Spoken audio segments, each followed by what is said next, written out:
All right, welcome back everybody. So to wrap up this chapter, we're going to have a really quick video just to describe a couple key important molecules that we need to know that essentially do the opposite of the RAS system. So remember, follow along. We talked about these key enzymes, renin, angiotensin converting enzyme. We talked about this pathway going down here from angiotensinogen to angiotensin 2 and all of the very important things that angiotensin 2 can do with the ultimate goal of increasing blood pressure. That's what our primary goal is.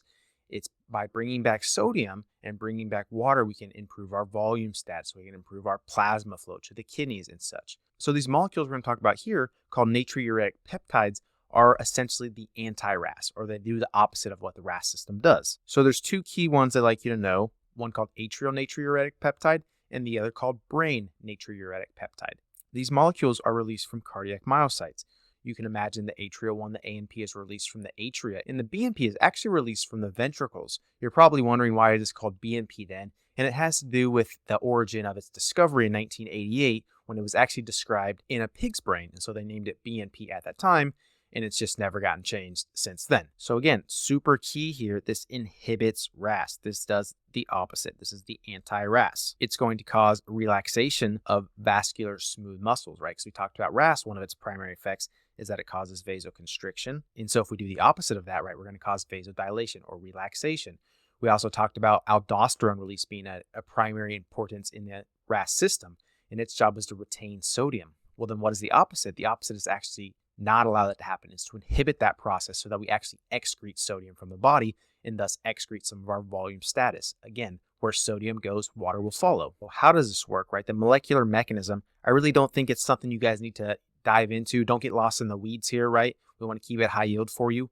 But essentially, it's through a cyclic GMP pathway. An increase in the cyclic GMP ultimately dilates the afferent arteriole. Again, we said in a RAS system, we constrict the afferent arteriole. And in this system, doing the opposite, we're going to dilate that. What's that going to do? It's going to do the opposite of the RAS system. It's going to decrease renin release and increase GFR. This is going to promote natriuresis. So again, really short video here, but just to highlight these important molecules, right? The goal of the RAS system is to ultimately increase sodium, and the goal of these natriuretic peptides are to do the opposite. It's to decrease sodium and volume. So this is the main thing you have to take away from this video, is to know what the RAS system does, how it works, we talked about in the last video, and that these peptides, these ANP and these BNP, actually do the opposite. These molecules are also important because BNP is something that in particular we measure in heart failure, because in heart failure, we have a fluid buildup in the ventricles. This causes a stretch of those ventricles, and that is going to release these molecules, right? That indicates to the body that volume status is really high, and thus we need to offload our sodium and ultimately try to offload our volume. And so that's a very important lab to be familiar with. All right, so that's all I have for this chapter, everybody.